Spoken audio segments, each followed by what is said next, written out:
Okay. So it's a little, um, hmm. Sometimes I'm not necessarily sure what to make of things, although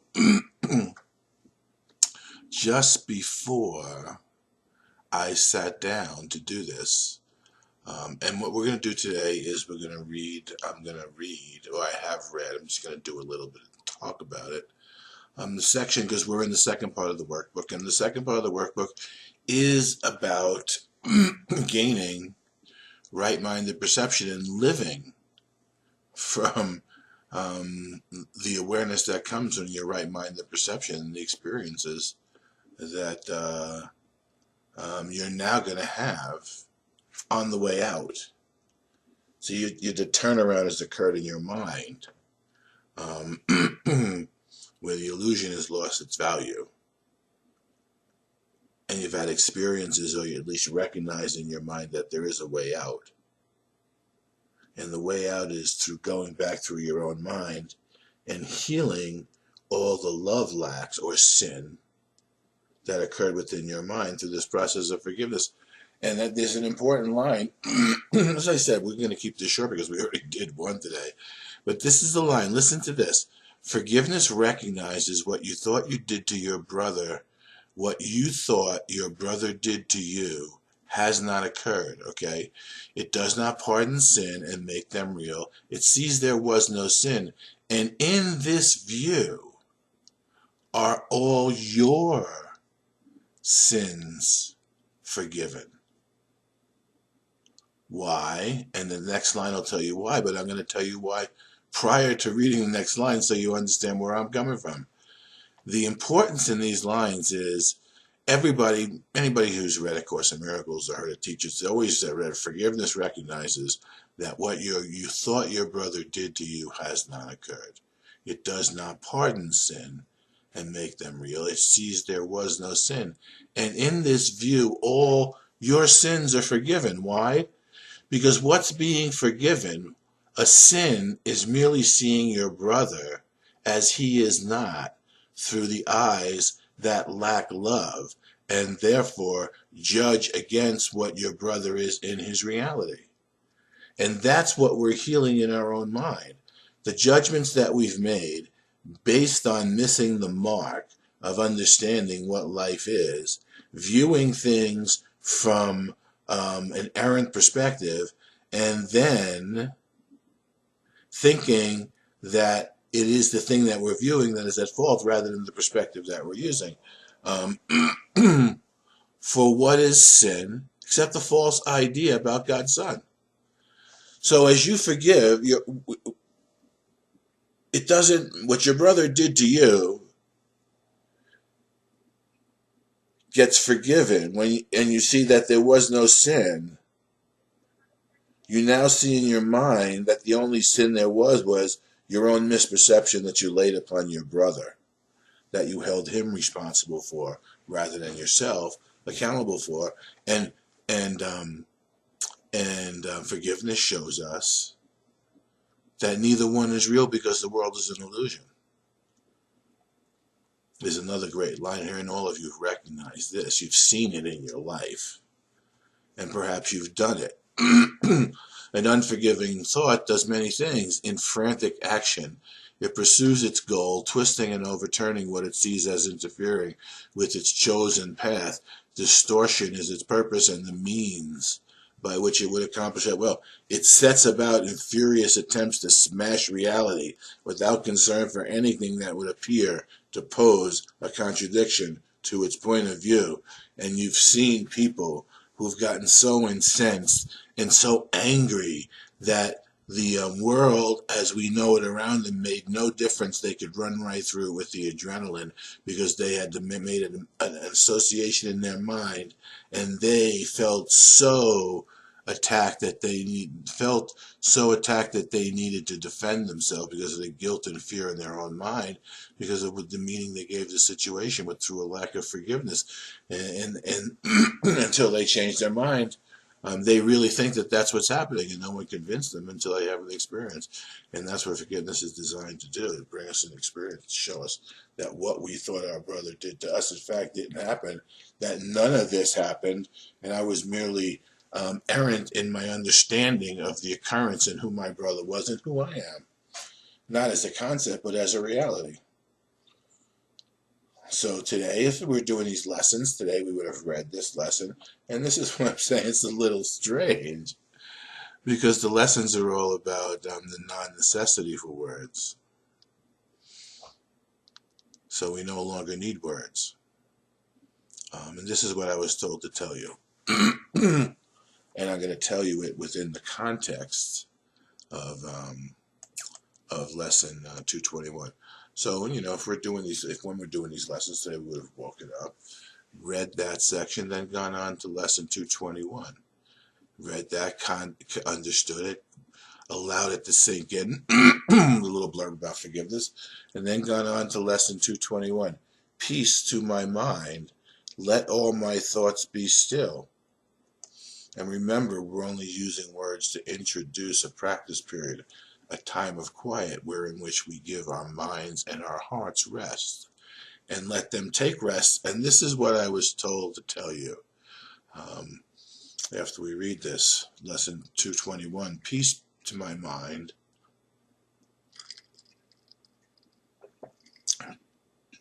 Let all my thoughts be still. Father, I come to you today to seek the peace that you alone can give. I come in silence. Well, there you have it. The silence is within your mind and within your heart. In the quiet of my heart, in the deep recesses of my mind, I wait and listen for your voice. My Father, speak to me today. I come to hear your voice in silence and in certainty and love. Sure, you will hear my call and answer me. And remember earlier, what we read was that your willingness and desire to know God's will is His key. It's His signal.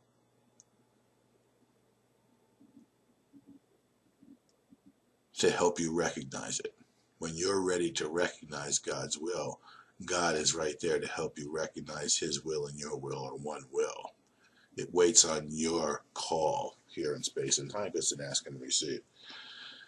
Now do we wait in quiet? God is here because we wait together. Who are we talking about? Well, you and me and all of our brothers who wait with us in this instant. Jesus is your brother. He's here with us all the time. That's a lesson many of you have learned when you've had your contact with Jesus. You felt all of a sudden this familiar feeling in an intensity of direct isolation from the rest of the feelings, and you recognize within the totality of your experience there was always the constancy of that with you somewhere.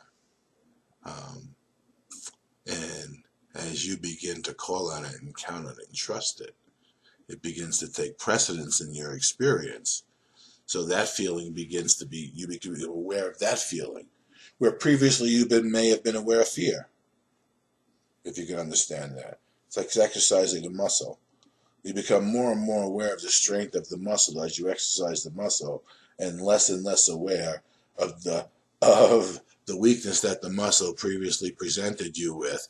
And at some point in time, there's just this moment when you can't understand where that weakness went, because all there is the strength of the muscle left from the exercising. And that's what this is sort of attempting to tell us.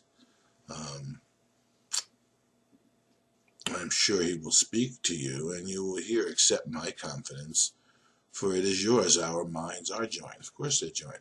We wait with one intent to hear our Father answer to our call, to let our thoughts be still and find His peace, to hear Him speak to us of what we are, and to reveal Himself unto His Son.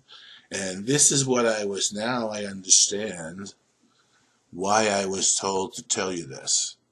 So what I was given to say, I wasn't told to tell you, I was given to say, because you can recognize it.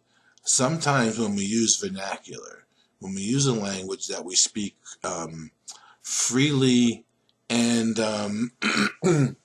in a sense regularly, rather than this, we have the concept here presented in a beautiful way in which it sinks into our mind, and then when it's reinforced by something normal, and that's what I wanted to say here. So what I was asked to mention about this lesson, in a sense, is this. So what remember, we're just using the words to introduce a time of peace, in which we join with our Father. Okay. So, what I was given to say is this. You will know. Let me do this.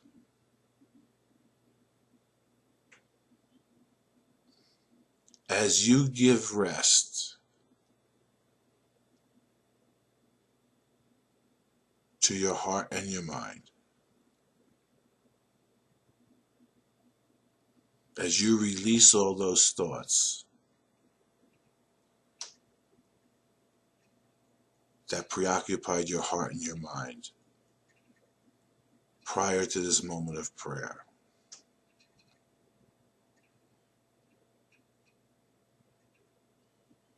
as you allow your heart and your mind to begin to take rest in the peace and the love of God, you'll know and recognize and understand that you're beginning to be successful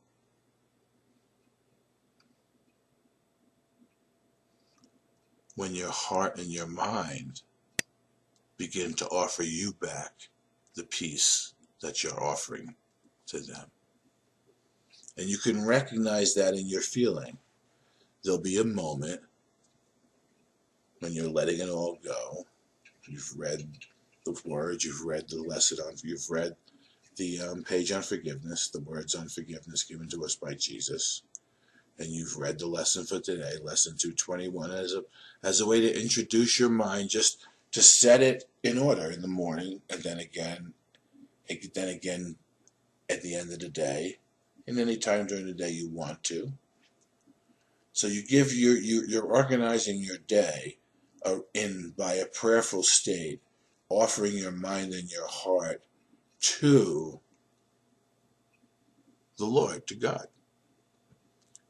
And since we are all of one mind and heart, when you begin to feel within your own mind and heart that it is giving you back the love and peace that you were sinking and freeing your mind from to give, you'll know it's working when you begin to experience the flow of receiving and giving as one and the same action within your own mind. And you'll feel it. You'll feel it. You'll feel it enlivening.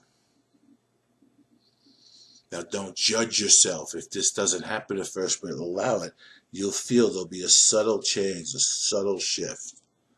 And as you become more and more aware of how that shift occurs in you, and when you practice allowing your mind to sink into this peace and this peace to sink back into your heart and mind, you'll become aware of this shift.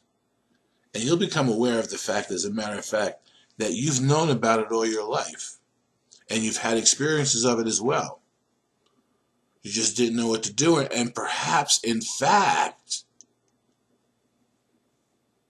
it'll heal or help you to understand occurrences in the past when you've had these moments and then acted upon these moments based on your own interpretation, rather than and met with a fate that you didn't think could come of the experience. And then you'll recognize what it is you've done as opposed to what you're being asked to do now. And that's when you'll begin to understand what Jesus means when he said, "Forgive them, Father, for they know not what they do," and was offering you your innocence then because you just didn't know what you're doing.